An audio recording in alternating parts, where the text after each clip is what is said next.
Sama waktu Karl Marx bikin semacam proyeksi bahwa nanti ketika masyarakat sosialis melalui pemerintahan komunis udah selesai, maka keadilan akan berlangsung seperti di surga.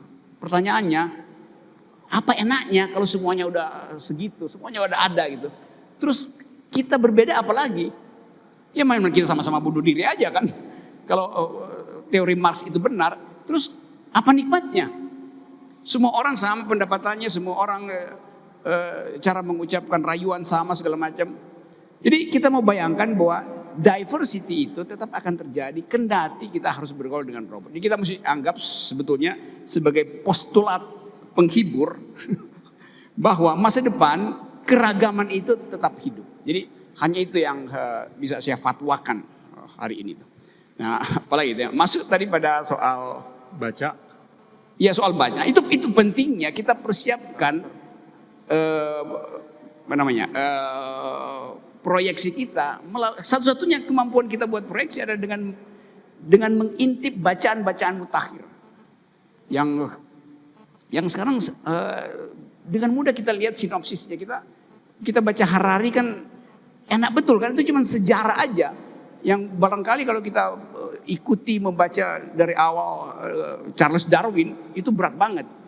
Kita baca siapa yang lagi ngomong tentang universal basic income itu, mulai dari Piketty yang akhirnya kita temukan bahwa ya kalau kita ulang lagi baca Das Kapital itu bab 3-nya itu buku ketiga itu matematik semua tuh, berat bacanya tuh. Tapi kita tahu evolusi dari pikiran manusia melalui bacaan. Supaya kita ya paling nggak begini, untuk berbohong pun kita harus punya referensi itu. Jadi membaca itu adalah kemampuan kita untuk mengingat yang kemarin dalam upaya bikin proyeksi. Itu aja sebetulnya kan. Kenapa kita mesti bikin proyeksi? Karena kehati-hatian kita untuk masuk pada masa depan. Lain kalau kita ada di depan dan teknologi ngikut kita, enggak. Kita digoda oleh teknologi untuk berpikir lebih maksimal sebetulnya tuh. Nah, untuk itu bacaan adalah peluru untuk memungkinkan kita paling nggak melampaui hipotesis dari teknologi itu. Kira-kira begitu. Dan itu nanti yang akan menyelesaikan kecemasan anak muda ngapain ya, proyeksinya kemana tuh. Tapi ya memang saya tahu bahwa anak muda sekarang dengan cepat ngomong gue lagi baca Harari, gue lagi baca tapi ya kalau nggak ada peer group untuk membahas itu susah. Jadi mesti ada tantangan untuk saling melawan. Nanti Anda bicara Harari itu, iya di halaman sekian dia bicara begini ya. Iya gue juga dapat. Enggak begitu cara bacanya tuh.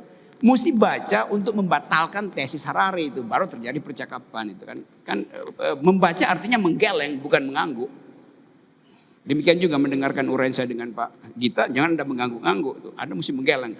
Si Rocky goblok. Gita itu juga ngaco tuh. Sampai Anda temukan bahwa oh mereka punya tesis gitu. Ya jangan oh iya, nah itu namanya sidang kabinet.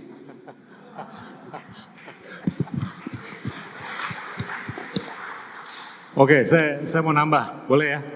Boleh nggak? Udah pada ngantuk ya? Ini nih akhir-akhir ini saya tuh berpikir mengenai gimana sebaiknya kita bisa melakukan nation building, ya kan, pembangunan bangsa. Itu sebetulnya ujung-ujungnya berkorelasi dengan keseimbangan antara power dan talenta.